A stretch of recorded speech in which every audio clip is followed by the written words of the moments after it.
Aquí estamos de vuelta una vez más con el segundo video del día, segundo video de hoy viernes 11 de abril, cuando se están cumpliendo 978 días del gobierno del cambio, del primer gobierno progresista y perteneciente al pueblo colombiano. Comenzamos el video como siempre agradeciéndole a todos ustedes su apoyo, dándoles las gracias eternas, totales, infinitas, invitando a las personas que de pronto nos ven por primera vez a que se suscriban al canal, aquí a Colombia con C. Aquí creemos y estamos convencidos que otra Colombia es posible. Bueno, vamos a comenzar hoy el video con unas palabras de un sacerdote que se están haciendo virales y han tenido bastante repercusión, y de verdad que es mejor escucharlo. Escúchenlo y cada uno saca su propia opinión, porque me gusta estas palabras de este sacerdote. Esta semana me levanto y lo primero que veo en el celular son dos noticias desgarradoras. La primera noticia fue el asesinato de una mujer transgénero en el municipio de Bello, Sara Millerley. Sara. ¿Qué hay en la cabeza de una persona que ve un ser humano sufriendo y agonizando en una quebrada después de ser violentada, maltratada, con sus manos y piernas fracturados para no prestarle el auxilio? Y hoy hay que romper el silencio como iglesia, hoy hay que romper el silencio como pueblo de Dios, hoy hay que romper el silencio como comunidad, hoy hay que romper el silencio. Porque Colombia y Medellín han sido estados profundamente maltratados por la violencia. Pero si desde la iglesia, desde la disidencia, desde la diferencia, nos rompemos el silencio y rechazamos cualquier acto violento que dañe al ser humano, lo estamos haciendo mal. La construcción personal identitaria del ser humano es asunto de cada individuo.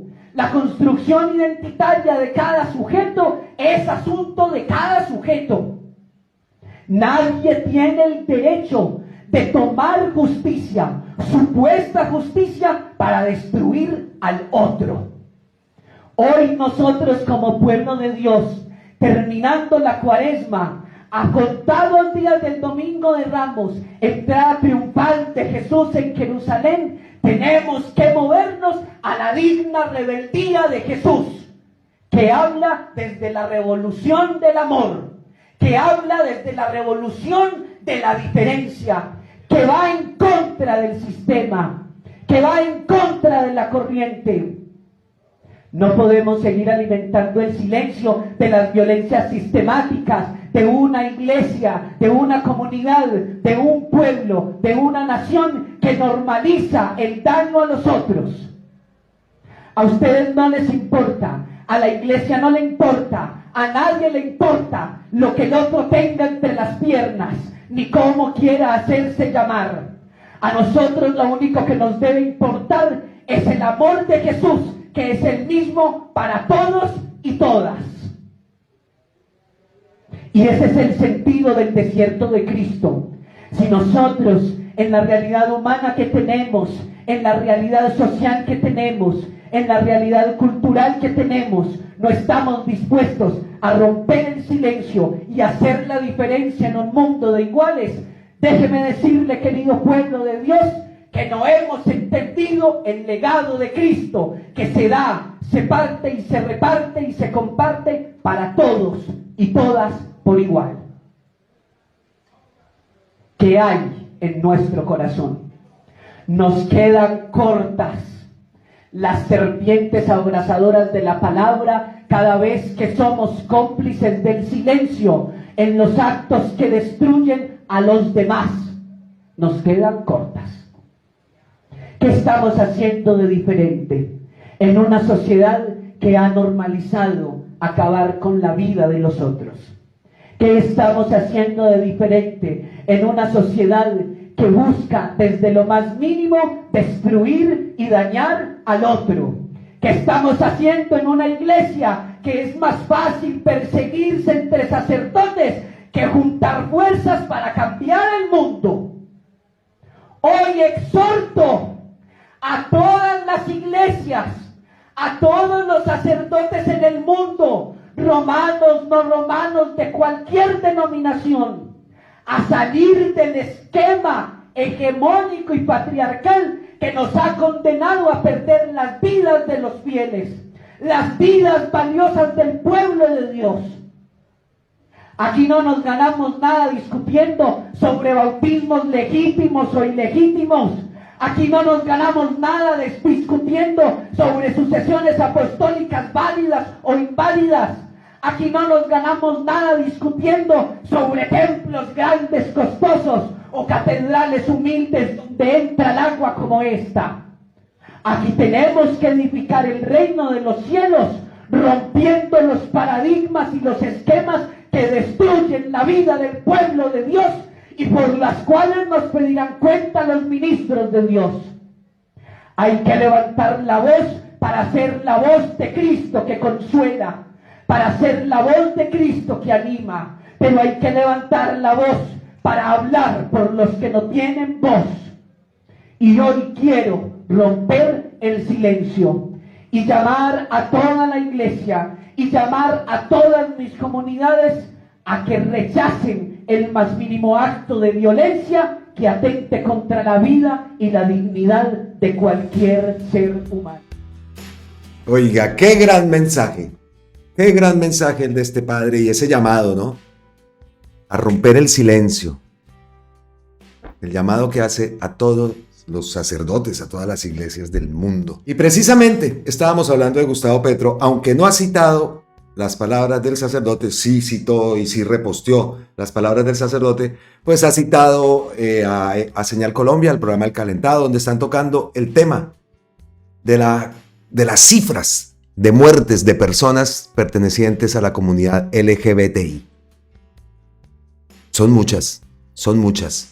Y dice lo siguiente Gustavo Petro: creo que la muerte de tantas personas del LGBTI se produce por personas que creen que es legítimo asesinar a alguien que consideran hombre, pero que se viste y actúa como mujer. Son ignorantes y no pueden entender estas diferencias entre los seres humanos.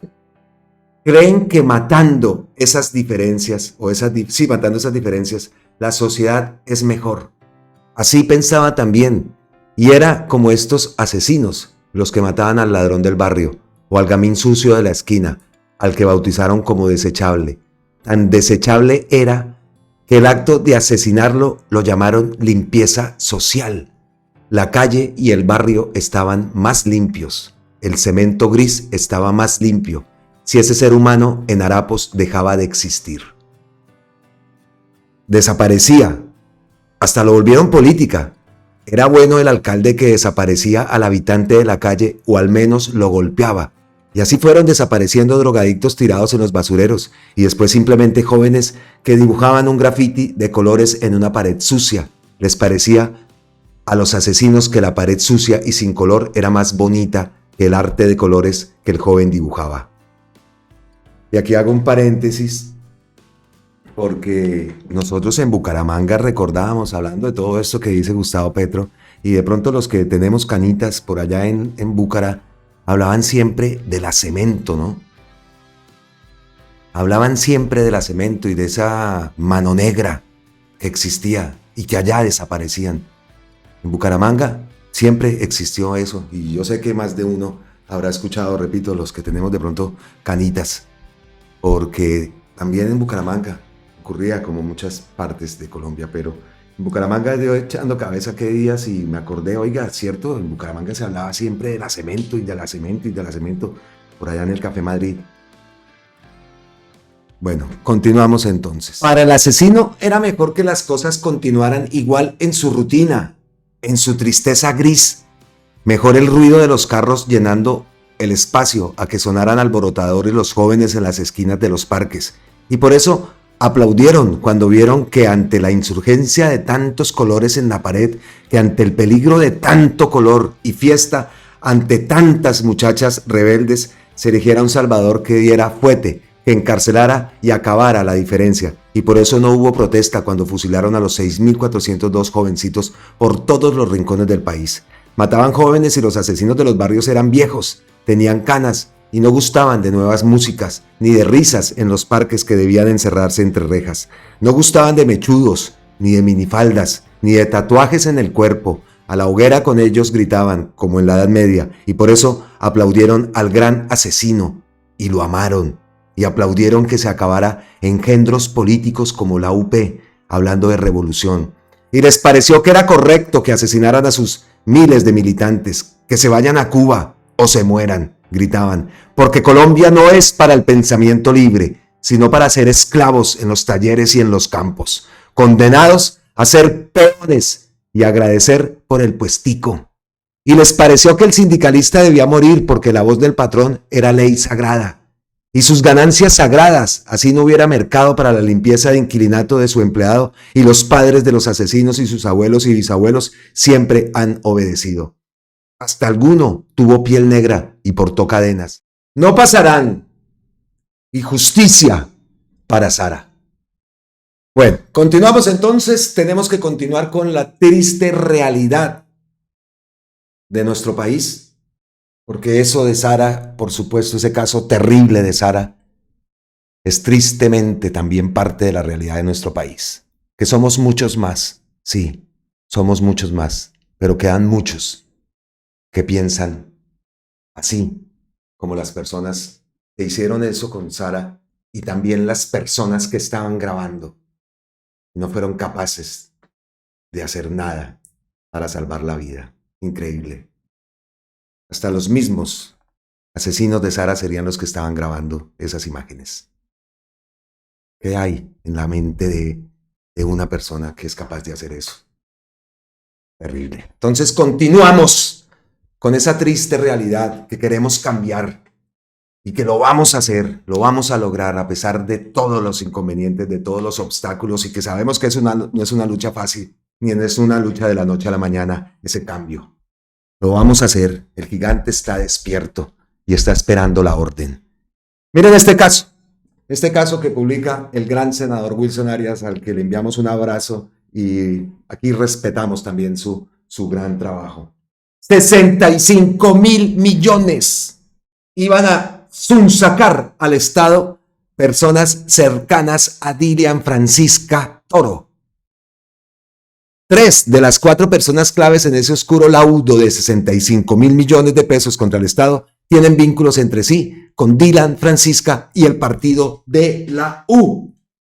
En 2022 ocurrió este caso. Se habla de 65.000 millones. Y aquí hago un paréntesis.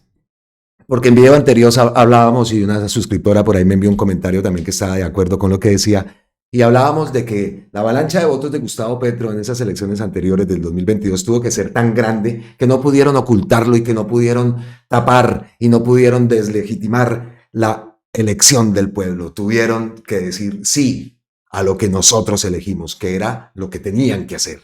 Obviamente no lo iban a dejar subir. Obviamente la campaña después, la investigación por parte de ese CNE que tienen un mes para hacerla, obviamente escudriñaron hasta lo último, por supuestísimo que sí.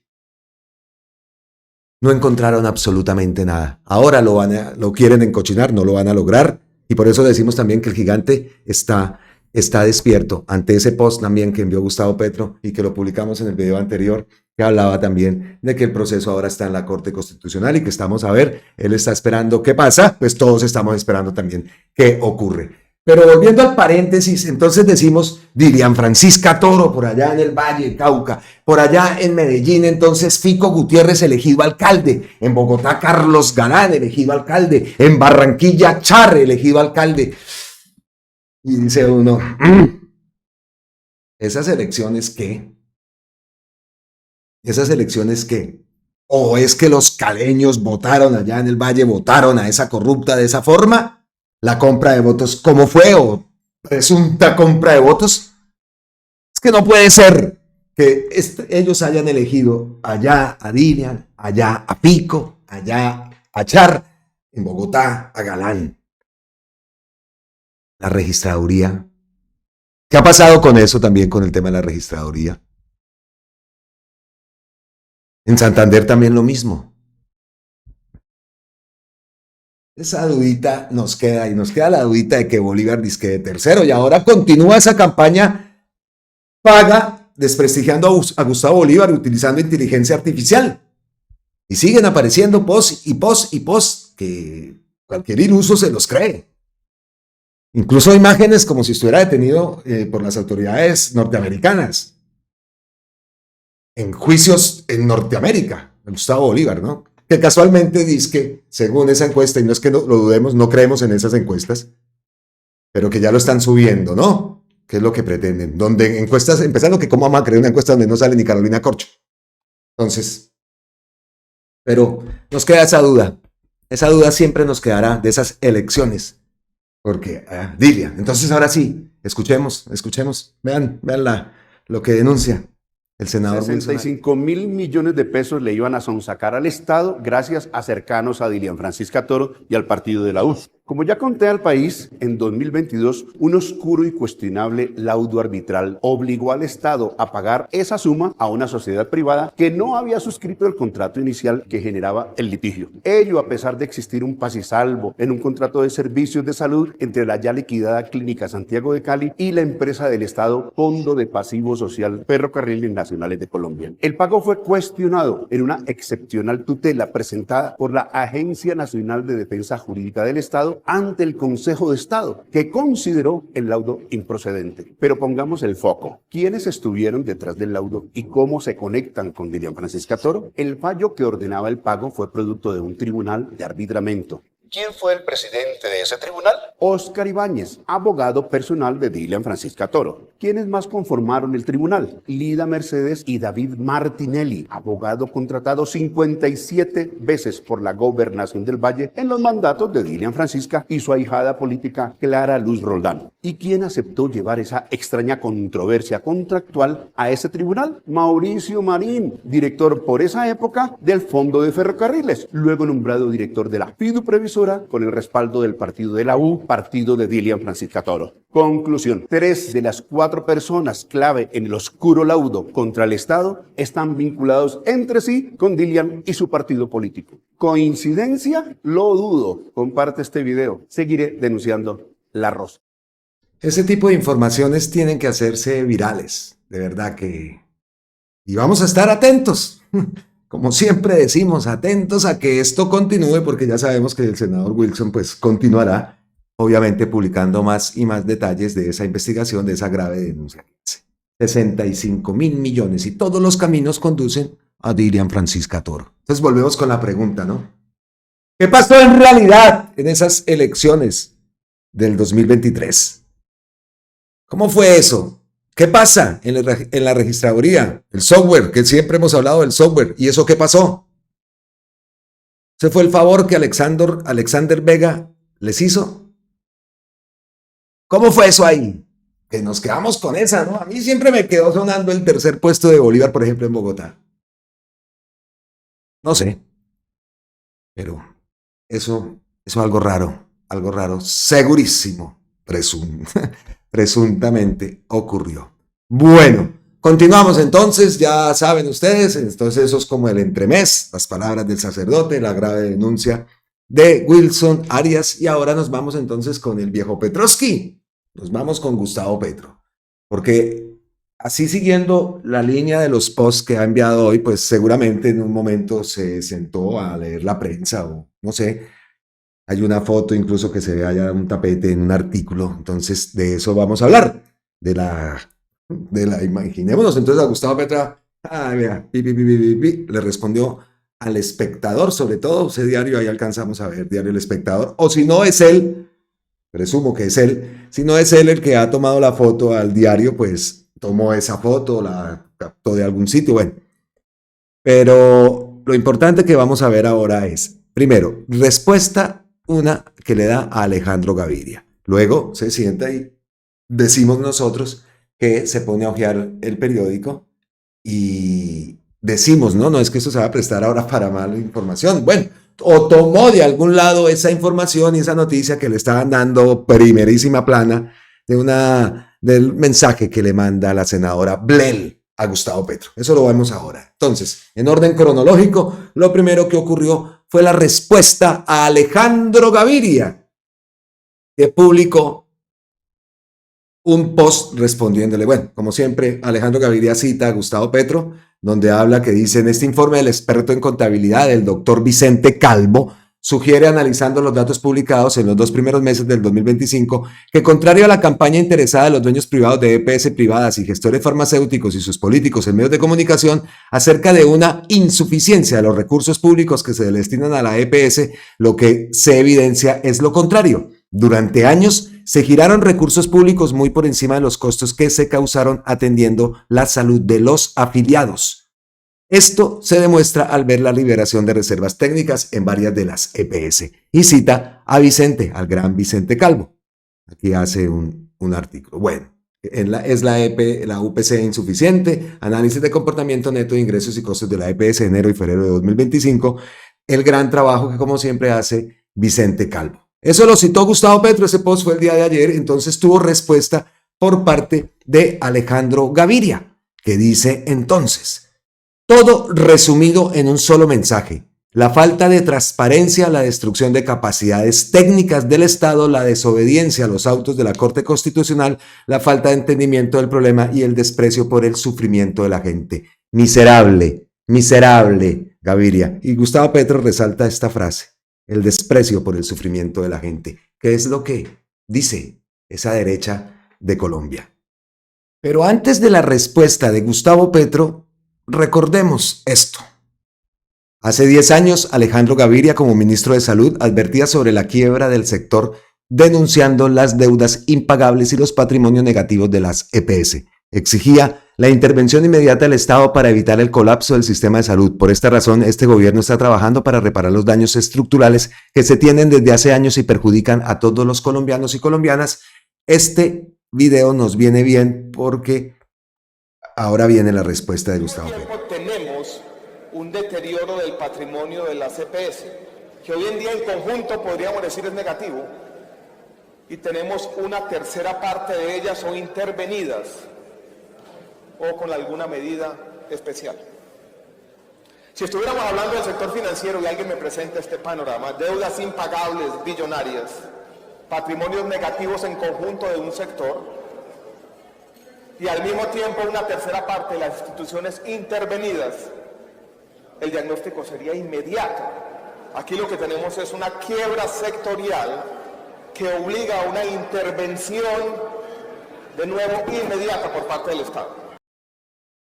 Lo denunciaba, lo decía, y ahora dice lo contrario y defiende lo contrario. Defiende lo que él mismo estaba denunciando y que es la realidad de ese sistema de salud que ahora quieren ocultar. Business. Y entonces, antes de leer el post de Gustavo Petro, porque de ahí también tomo referencia para sacar el título del video, pues ahora sí vamos con la respuesta de Gustavo Petro. Lo que más resalto de este trino es el desprecio por el sufrimiento de la gente. Quiero decirle a Alejandro qué es lo que más le caracterizó como gobernante: el desprecio del cramatístico. En su libro sobre los viejos que leí, aparece esa idea de abandonarlos por su costo. Aunque es cierto, la vida individual termina y quisiéramos prolongarla. Mi proyecto de reforma pensional busca que la vida individual termine con dignidad, ojalá con belleza y poesía. A veces, un simple dinero de subsistencia lo puede lograr.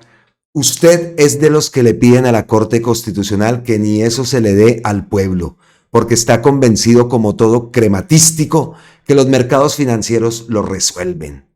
En la salud, y entiendo su posición opositora, lo que buscamos cambiar más que el modelo de mercado que puso César Gaviria y Álvaro Uribe en 1993 es el modelo de intermediación financiero que usted construyó en el 2014 y que hoy demuestra un rotundo fracaso.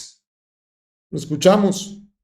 Usted dirá que por culpa nuestra, pero usted mismo no hizo sino liquidar EPS en su propio ministerio.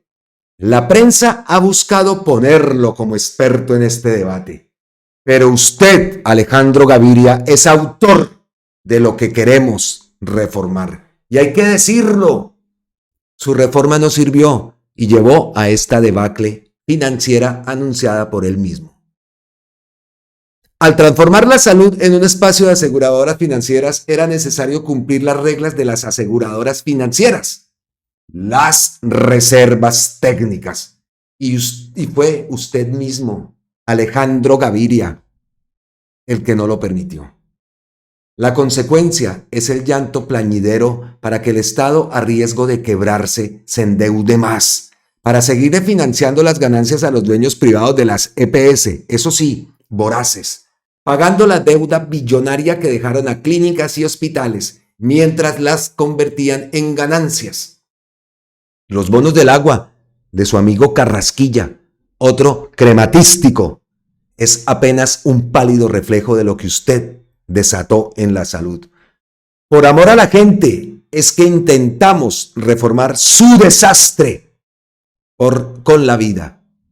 Estimado Gaviria, tu mundo de pensamiento crematístico se hunde. Déjanos tener la libertad como sociedad de ensayar una base de derechos fundamentales universales garantizados para resolver desde el humano, desde el afecto, los demás problemas del país, los nuevos y los que vendrán.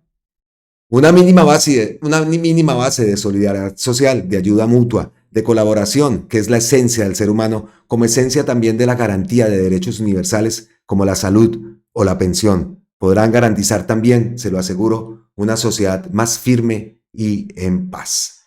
Atentamente, Gustavo Petro. Alejandro Gaviria, no estaba interesado en la educación. Interesado era el business de la salud, que ahora lo estamos viendo, pero nos hizo perder un año a nosotros también. Solo le importaba el business y cada vez lo vemos, cada día lo vemos, pero entonces también ahora leyendo yo esto, oiga, todos los días lo mismo, y nos quedamos aquí en este bucle, ¿no? Contestando, entonces vamos a ver qué pasa con la reforma a la salud, porque los días pasan y sale el uno, reservas técnicas, esto, lo otro, sí. Pero entonces, toca hacer algo ya. Bueno, vamos a esperar el debate. Vamos a esperar los debates, pero esto no puede continuar. Es que el tiempo está pasando y nos estamos quedando en lo mismo. Y ya está comprobado, ya se tomaron medidas por parte de la Fiscalía. Ayer esa imputación a los directivos, al expresidente de la nueva EPS, pues nos alivia pues un poco, ¿no? Aunque hay muchas más. Y necesitamos los peces gordos, como siempre, ¿no? Esos peces gordos siempre quedan calladitos, ocultos, tranquilitos, que no, intocables. Eso es lo que queremos, esos intocables. Todos queremos. Bueno, entonces, primera parte también, la respuesta que le da Alejandro Gaviria, y de esa respuesta pasamos a la que yo llamo la lectura de Gustavo Petro a los periódicos o al periódico. Bueno, es que lo digo es por esto, vean el tapete de atrás.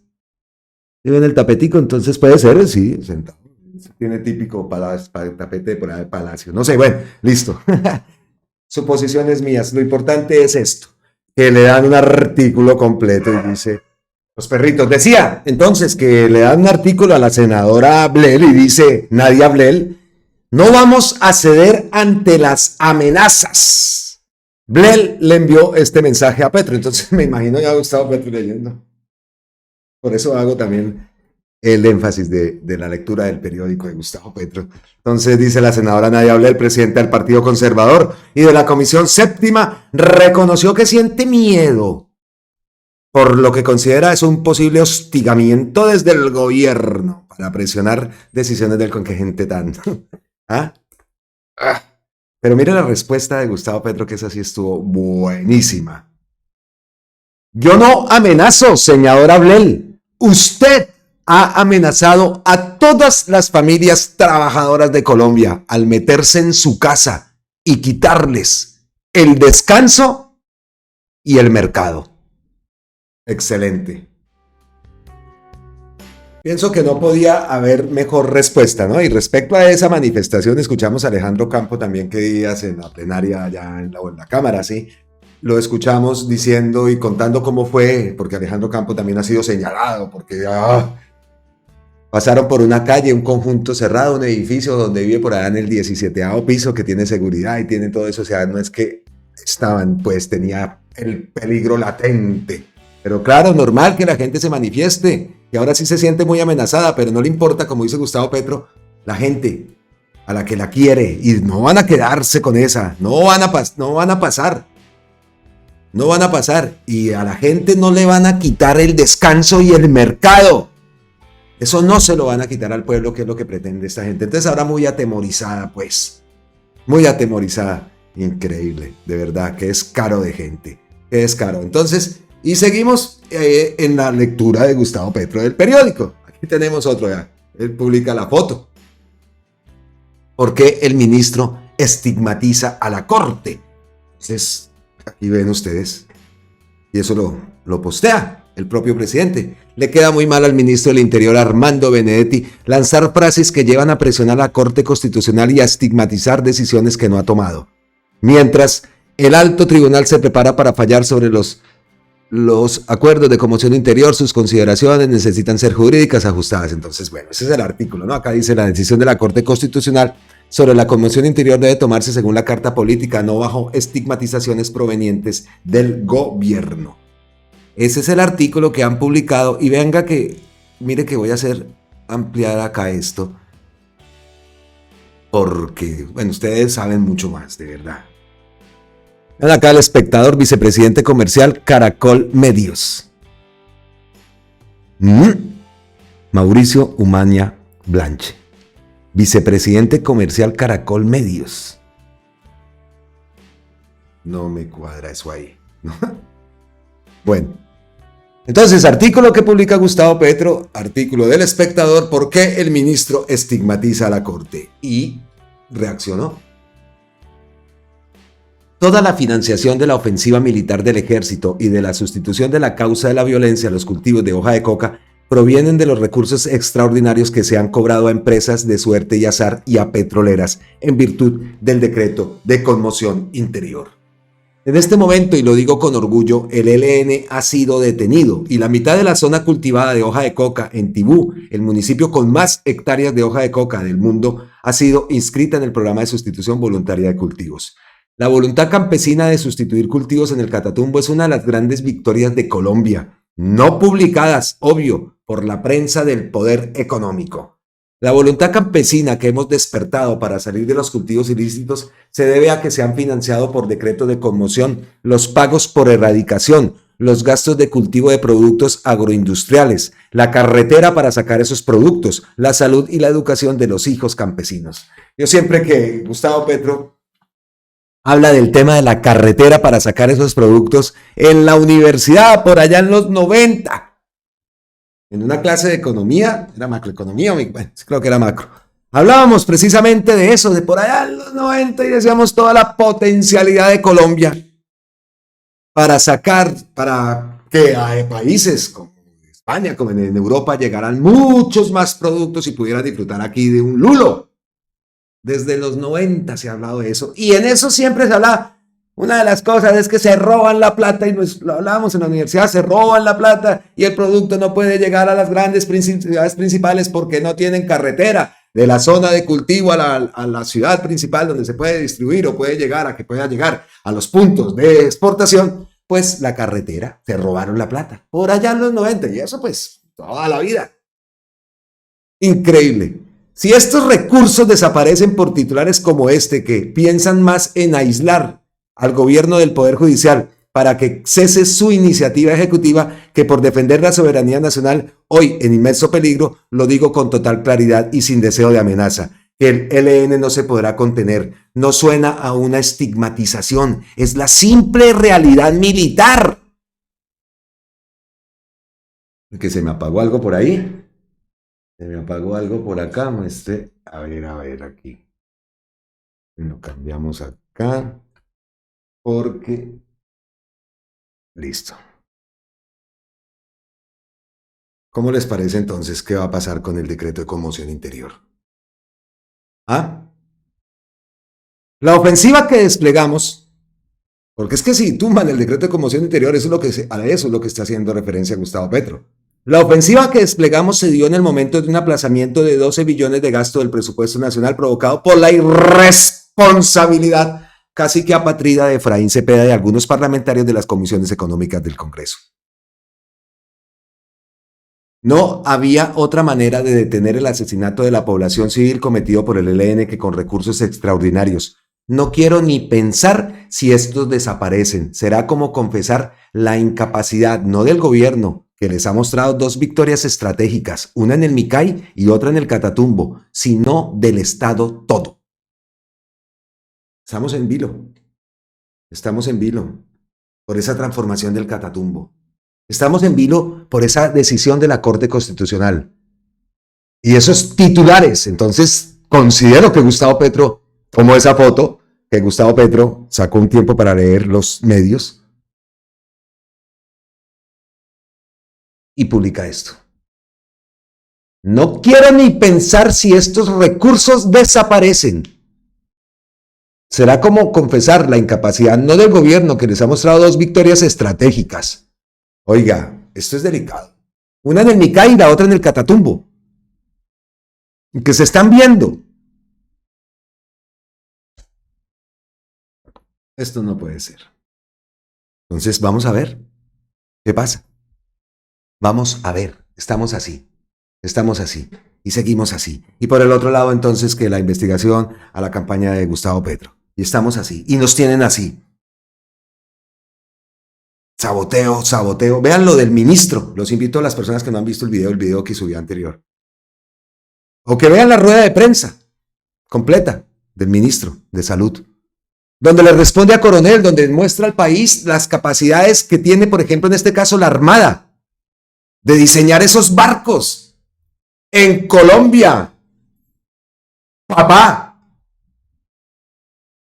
Hechos en Colombia, que siempre decimos, ¿por qué aquí sí se puede y allá no? Pues allá hay una prueba de eso y de eso es lo mínimo. Colombia está en la capacidad de hacer muchas más cosas, hombre. Pero no, prima más. Esa palabra es que ya los intereses personales. Prima más el odio a Gustavo Petro. Pero por ningún lado escucha uno que lo que prime es el país por parte de esa gente. Así que estamos en vilo con ese decreto de conmoción interior que va a pasar. Y en esta cadena de post que envió Gustavo Petro, pues también sacó un espacio para enviarle un mensaje a Donald Trump. Y lo manda citando este artículo de Democracy Now, a quemarropas, soldados israelíes ejecutan a 15 médicos y rescatistas de Gaza y los entierran en una fosa común sin identificar. Ahí vemos esa imagen. ¿Se nos lo están viendo? Crece la indignación por el asesinato a manos de Israel de 15 médicos y rescatistas palestinos en el norte de la ciudad Gazati de Rafah en la madrugada del 23 de marzo. Israel afirmó inicialmente que el convoy se había acercado sospechosamente a las tropas sin luces delanteras ni intermitentes, pero las imágenes de video muestran que las ambulancias tenían las luces encendidas cuando las tropas israelíes abrieron fuego. Una publicación, como lo digo, de Democracy Now, de este portal. Lo citó Gustavo Petro y ahí le envía ese mensaje a Donald Trump. He visto al presidente Trump ejercer políticas para administrar el mercado en el mundo. Creo que más allá de las mercancías, este es el momento de entrar a determinar el que la vida sea libre en el planeta. No se llama libertad de la mercancía, eso no existe. Se llama libertad de la vida humana y por eso desde la Presidencia de la República de Colombia le solicito actuar para salvar la vida de las y los palestinos y salvar la vida de los rehenes israelíes. El cese al fuego en Palestina puede ser alcanzado si usted lo solicita. Yo lo apoyo en ese empeño. Ahí hay una noticia entonces. Más que el post de Gustavo Petro, pues está la noticia de esa invitación que le hace Gustavo Petro. ¿Se burlarán de la invitación de Gustavo Petro? Por supuesto. No interesa. Pero es el llamado a ese cese al fuego en Palestina, que puede ser alcanzado si Donald Trump lo solicita. Así que, otra de las decisiones importantes que están en manos de este payaso, Decisiones importantísimas. Increíble esta situación también que estamos viendo con esa guerra económica. Eso, vean, aquí lo traigo. China le responde a Trump y eleva los aranceles de Estados Unidos al 125%. China ha anunciado este viernes que elevará a partir de mañana los aranceles que aplica a los productos estadounidenses del 84 previo al 125, en respuesta a las tasas del 145 que ha fijado la administración Trump para las exportaciones chinas que entran en su país. ¿Esto qué es? De esta manera, el conflicto comercial escala nuevamente entre decisiones de un lado y de otro. El Ministerio de Finanzas chino ha explicado que como ya no tiene sentido económico que Estados Unidos imponga más aranceles a China a partir de ahora, ignorará cualquier aumento adicional anunciado por Washington, dado que ya no hay posibilidades de aceptación en el mercado de los productos estadounidenses exportados a China, con los niveles arancelarios actuales. Si Estados Unidos continúa imponiendo aranceles a los productos chinos exportados a Estados Unidos, China no les prestará atención, se lee en el comunicado. El endurecimiento de la política comercial entre China y Estados Unidos en el marco de la guerra comercial iniciada por el gobierno Trump contrasta con la decisión que el magnate estadounidense ha tomado en relación al resto de sus socios comerciales, a los que ha dado una moratoria de 90 días para la entrada en vigor de los aranceles que considera recíprocos, aunque sí mantendrá la tasa más reducida, las del 10%. 10% a Colombia, recordemos entonces que es el 10%. Pues en eso estamos también, en esta guerra comercial que obviamente pues va a traer inestabilidades en la bolsa, el euro, dólar se disparan. Y mientras tanto, pues Gonzalo Guillén llega y dice lo siguiente: el matarife de Trump ya anunció que sancionará a China suspendiendo todas las exportaciones colombianas a ese país, de lo que sabemos. Matarife, que por allá se está revolcando hoy en el juicio de Álvaro Uribe. Y pasamos también, entonces, con eso le damos paso a el resumen que siempre hace el senador Cepeda de lo que ocurrió el día de ayer, pero lo que está ocurriendo ahora en este momento. Venga, nos saltamos aquí esto un momentico. Miguel Ángel del Río publica hace poco: la testigo Euridice Cortés acaba de confesar que recibió 2 millones de pesos del abogado Diego Cadena para venir a declarar en la corte. Esa manifestación la ocultó a la corte y a cualquier autoridad. Pues ahí va, ahí sigue.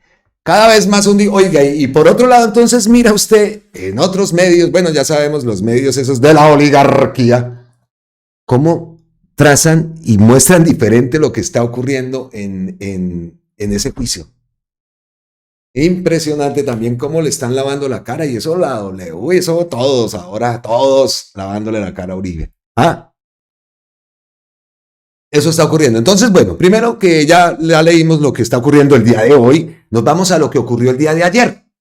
Porque ayer dice el senador Iván Cepeda en su resumen, que lo traemos acá, lo que pasa es que el senador lo vimos por allá, que estaba en Honduras, estaba acompañando a Gustavo Petro en esa comitiva para la presidencia, para que Colombia asumiera la presidencia. Entonces nos ponemos al día, porque aquí le hemos traído los resúmenes del senador. Cuando no podemos hacer la transmisión, he tenido un problema técnico y por eso no la he hecho, porque hoy quería estar revisando, porque no he podido solucionar un problema técnico que tengo con la tarjeta gráfica del computador. Bueno, el video del senador Iván Cepeda continúa demostrándose el soborno, la declaración de Euridice Cortés, alias Diana. En su declaración en el juicio, Euridice Cortés, alias Diana, reconoció que hizo parte de la búsqueda de testigos emprendida por el acusado por intermedio del abogado Diego Cadena. Pero mejor escuchemos al senador Iván Cepeda. Buenos días. En el juicio ayer pudimos escuchar durante horas nuevas afirmaciones y grabaciones que muestran cómo se urdió este aparato de fraude procesal y de soborno, esta vez a través de la declaración de Euridice Cortés, alias Diana. Hemos hecho un resumen con el título "Continúa demostrándose el soborno, la declaración de Euridice Cortés, alias Diana". En su declaración en el juicio, alias Diana reconoció que hizo parte de la búsqueda de testigos emprendida por el acusado por intermedio del abogado Diego Cadena. El expresidente Uribe sostiene que no buscaba testigos, que él verificaba información. Sin embargo, alias Diana da cuenta de lo contrario. La fiscal le preguntó: ¿dice usted que ellos lo iban a aportar a la corte? Explíquenos a la audiencia ¿qué le manifestaron frente a ese aporte que se iba a hacer a la corte? Dice Diana, ellos estaban aportando información a la corte, pues querían demostrar que no era cierto de lo que estaban acusando al senador Uribe.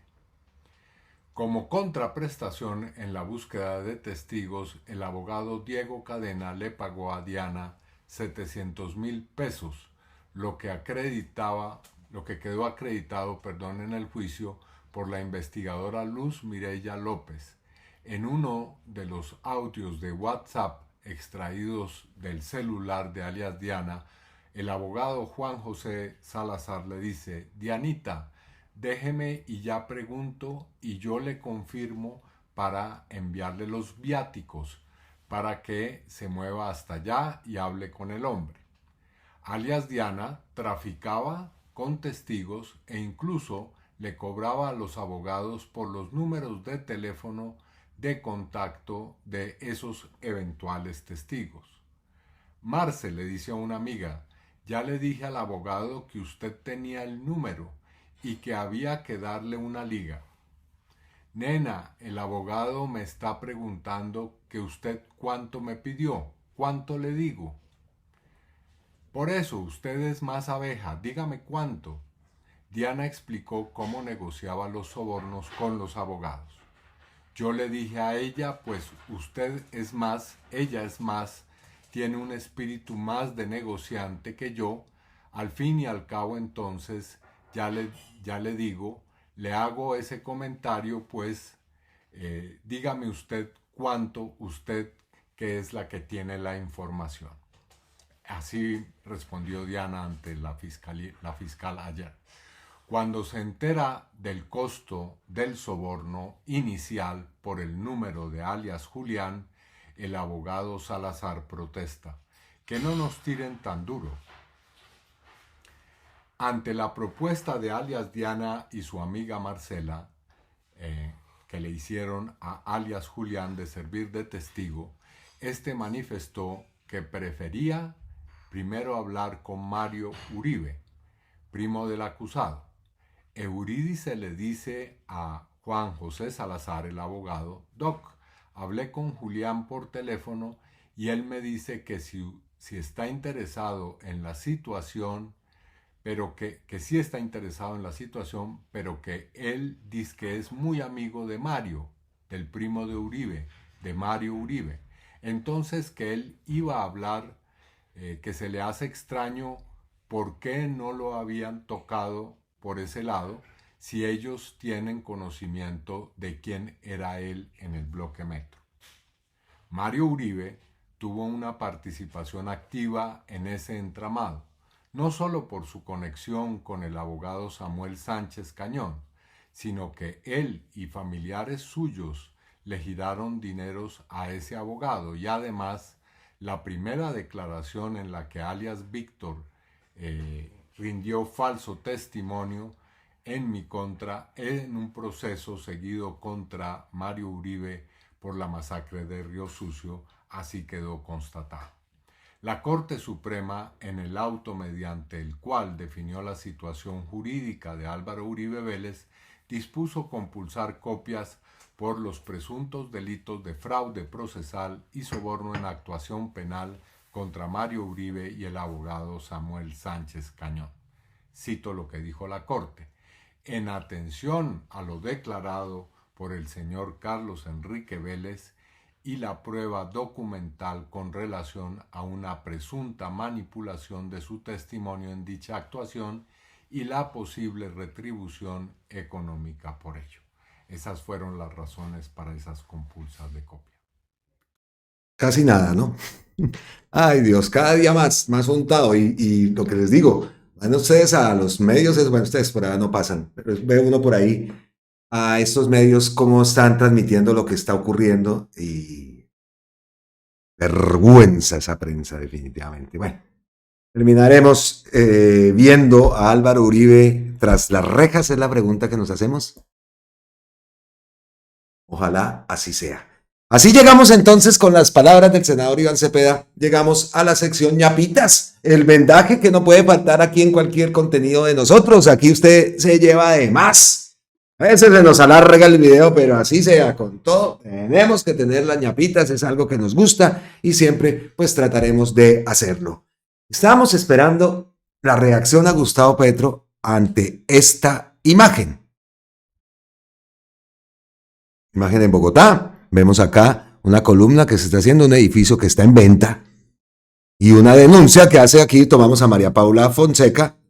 Miren esto, una columna del metro elevado fue construida en un predio privado y obstaculiza el ingreso a un local comercial. Ha generado grietas y daños en el lugar. Ahí vemos, o sea, es que hágame el favor. Se empiezan a ver las consecuencias de construir un metro sin estudios, las consecuencias de la corrupción. Por esta es la publicación de María Paula Fonseca. Ella, recordemos, ella es la subgerente de RTVC Noticias, María Paula Fonseca. Bueno, pues esa denuncia que se hizo y esa imagen que ha sido, pues todo el mundo ha comentado esto, pues llegó a Gustavo Petro. ¿Y qué dijo Gustavo Petro? Obviamente, ahora que se supo también que ese estudio que pidió la ANI a la Sociedad de Ingenieros de Colombia y le demostró y se dijo que la mejor opción era el tren, el metro subterráneo, y le metieron esa chambonada a Bogotá, y volvemos a lo que nos preguntamos antes, ¿no? ¿Cómo es posible entonces que hayan llegado Dilian, que haya llegado Pico, que haya llegado Char, que haya llegado Galán? Y eso, las consecuencias, ¿quién lleva? Gente. ¿Y Bogotá? Bogotá. Esto no es urbanismo, esto es una chambonada. Si el metro elevado solo produce un 35% de la reducción de viaje del metro subterráneo y además destruye el urbanismo que quedaba en la ciudad, se ha cometido un verdadero urbanicidio. Urbanicidio es la palabra. ¿Cómo ven ustedes eso? ¿Ah? Qué triste, ¿ah? Y no se puede hacer nada, ya quedó así, y así chambón, por toda la cara, y aguanten que eso es lo que hay. Eso es lo que hay, como dicen acá en España, y listo, y si no, jódanse. De malas. Y ahora resulta que en Bogotá es que ya no va a haber a partir de mañana racionamiento. ¿Cómo así? ¿Se solucionó en una semana todo este problema? ¿Cómo cambian las condiciones una semana después de que la gerente de acueducto dijo que la época seca? No entiendo cómo es esto. O ahora que vieron el cacerolazo que también la gente se le está levantando y mamados en Bogotá, de cómo tiene este alcalde de la ciudad, que lo vimos con nuestros propios ojos. Y ahora es que a partir de mañana, desde el sábado, se levanta de forma permanente el racionamiento de agua en Bogotá. La medida fue adoptada en 2024 tras una reducción crítica a nivel de los embalses. El alcalde de Bogotá, Galán, anunció este viernes el fin definitivo del racionamiento de agua en la capital, tras un año de medidas restrictivas debido a la peor crisis hídrica que haya enfrentado la ciudad. La medida fue adoptada en 2024 tras una reducción crítica en los niveles. La noticia está en desarrollo, pero nos preguntamos entonces, ¿cómo así? O sea, en una semana se solucionó todo. ¿O es que estaban sintiendo también el cacerolazo que se les iba a venir encima? Y volvemos entonces a la pregunta, ¿cómo es que esta gente llegó ahí? ¿Los votaron en realidad? ¿Cómo es que esta gente llega ahí? Siguiente ñapa, y aquí venimos relacionadas dos ñapas. Gustavo Petro publica, no puedo colocar obviamente el audio, ya lo saben, problemas de copyright. El país de la belleza, Colombia, vean esas imágenes que también pudimos untarnos y darle, o sea, es que Dios, Colombia es única. Dice Gustavo Petro, si quieres vivir la vida intensamente, si quieres sentir exuberancia de la vida, un huracán de hermosuras, ven al corazón del mundo, ven a Colombia, el país de la belleza. Vea, gente, turistas, eso nos encanta. Nos encanta, lo vi, lo sentí, vi en el aeropuerto, en diferentes partes de Colombia, turismo. La fila de extranjeros en El Dorado era más grande que la fila de colombianos que salían del país.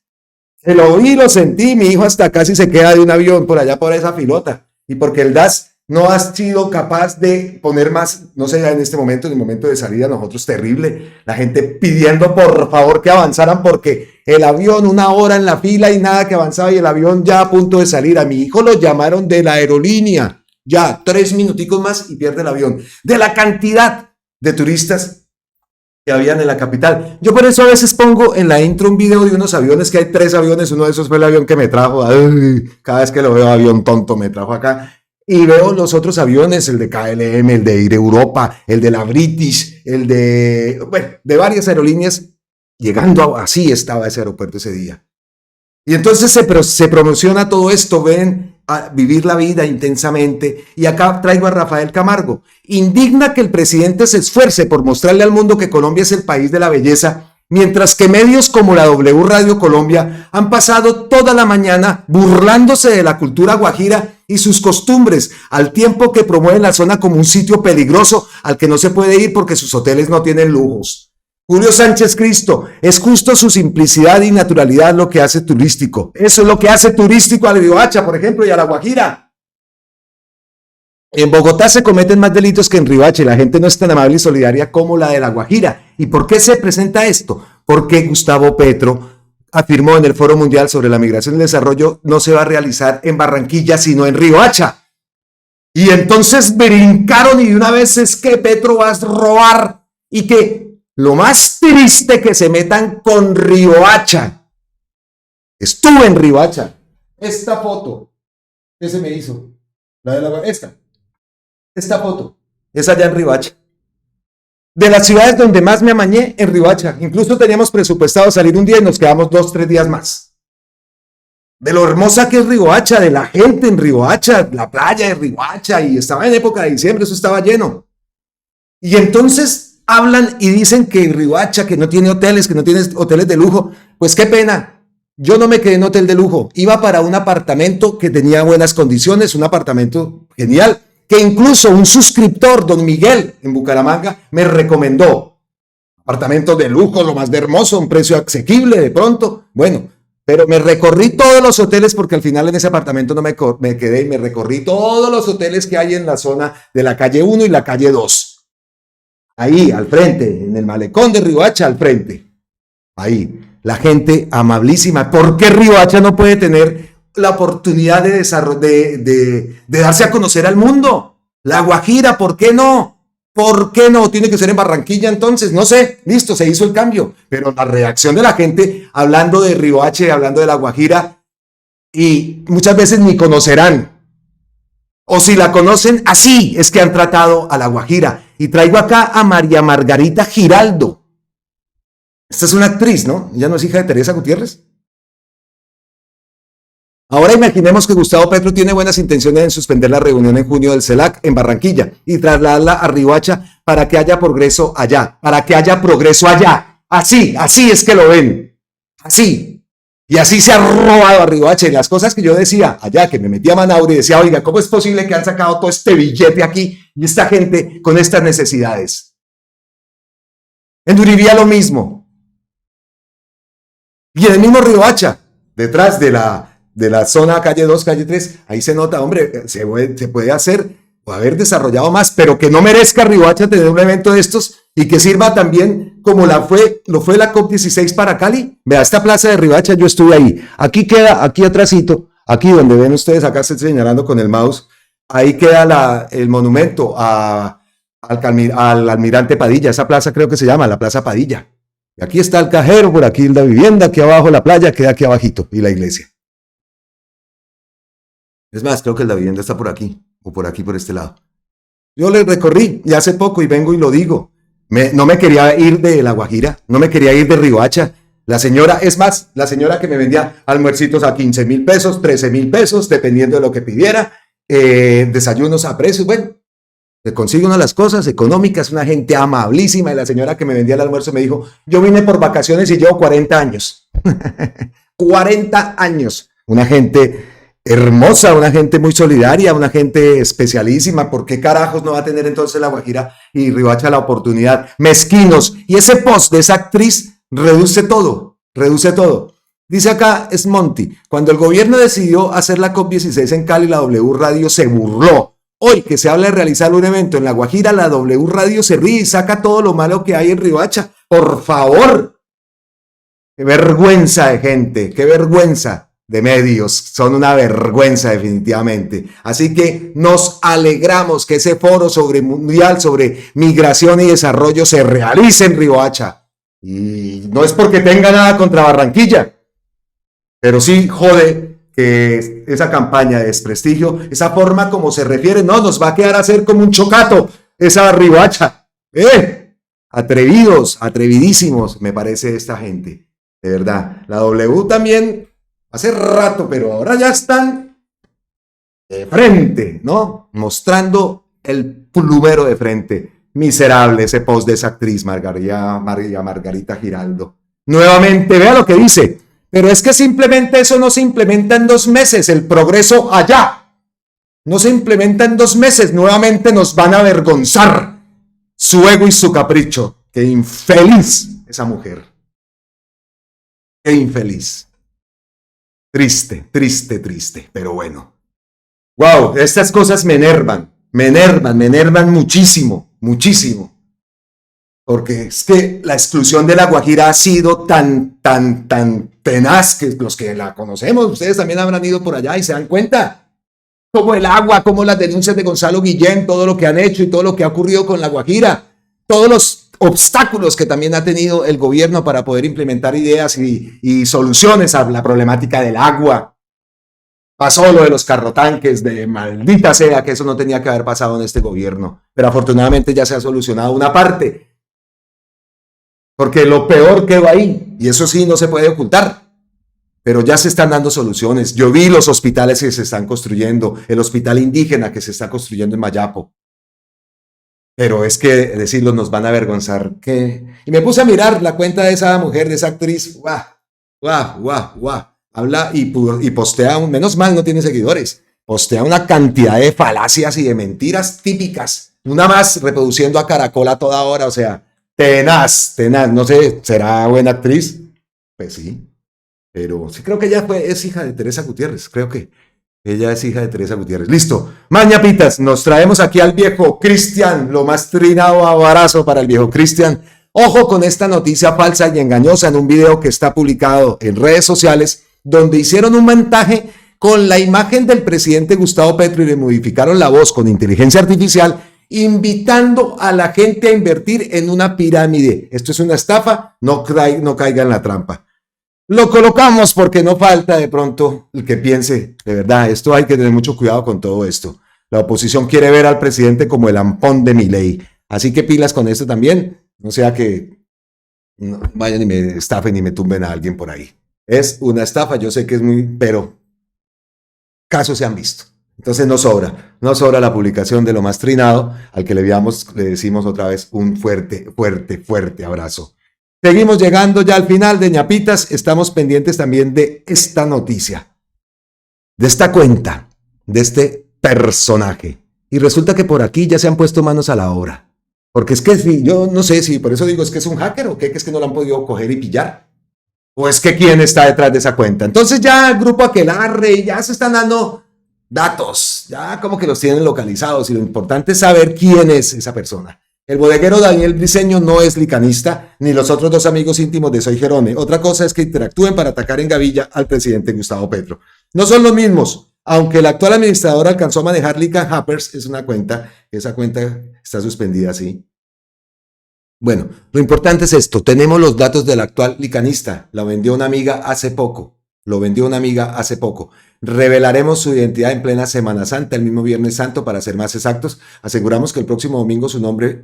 Bueno, listo, vamos a ver, dicen ahí dan datos, no vamos a decirlo, pero lo que nos interesa es que haya justicia, porque no puede ser. Yo vi un post que le enviaron a Julieta, una de las cuentas que también ha sido perfilada, una chica joven, mamá de un muchacho, un joven, bueno, este también es un niño que sufre de autismo, bueno, esos son temas que no nos gusta aquí tocar, pero las amenazas que esa niña recibe por parte de esta cuenta, hágame el favor, Hágame el favor, eso debe tener alguna... O es que qué, o es que sale de dónde, o es que es un intocable. De verdad, y como les digo y les he dicho varias veces, no solamente es esta es terrible y hay unas peores que esta cuenta. Entonces vamos a ver qué ocurre, porque también queremos saber quiénes están detrás de eso. Cerramos este contenido. Bueno, antes de cerrar el contenido, nos vamos para la cuenta de Gustavo Petro. Ustedes saben que siempre me gusta porque estamos al día, es como decimos. Nos basamos en muchos de nuestros videos, obviamente, en las reacciones de Gustavo Petro y obviamente pues en la cuenta de X del presidente.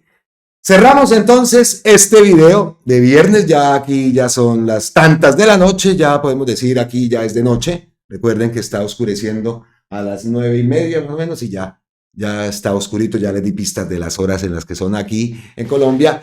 Ya la diferencia son 7 horas. Bueno. Pero cerramos el video con con humor.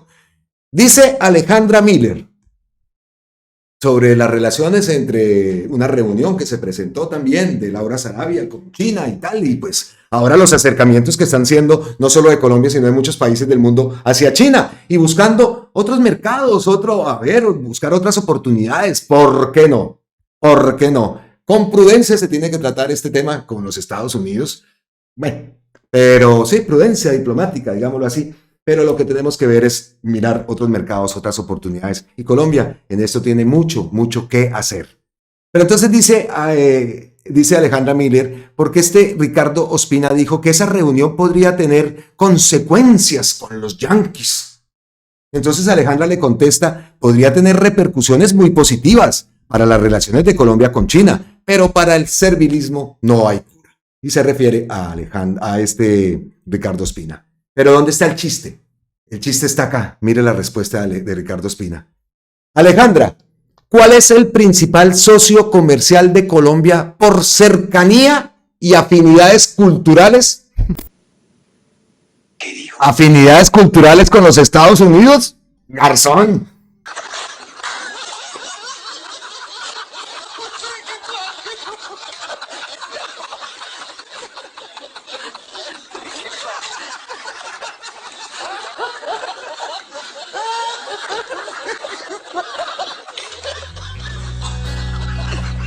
Y aquí le contesta Físico Impuro, dice que no podemos fortalecer nuestras relaciones con China por la afinidad cultural que tenemos con los Estados Unidos. ¿Cuál es esa afinidad cultural?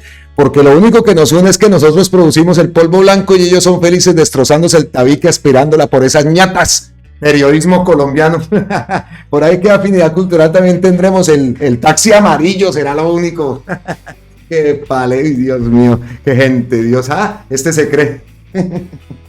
Entonces por eso dije que cerramos el video con humor. Hágame el favor. Así son. Es un chiste, pero que... reímos para no llorar. Nos vemos en la próxima. Miles y miles de bendiciones para todos ustedes. Espere que me pongo las gafitas otra vez porque tengo que darle las gracias, por supuesto que sí. A Carlos Guaquetá, a José Rodríguez, a Silvia Camargo, a Brenda Torres, a Claudia Sánchez, a Sonia Santamaría, a Aura María, a María Nancy Rabe. Muchas gracias a todos ustedes por sus mensajes, por su apoyo, por sus visualizaciones, a todas las personas que se toman un minuto en escribirnos. Gracias. Trataremos de contestar a los que más podamos. Nos vemos ahora sí en la próxima. Feliz fin de semana de inicio de Semana Santa. Inicia la Semana Santa, semana de reflexión, semana más que descanso, más que de vacaciones. Tenemos que reflexionar mucho y sobre todo también la situación que vivimos en nuestro país. Nos vemos entonces ahora sí. Chao. Miles de bendiciones para todos. Abrazos totales y ancestrales desde la distancia.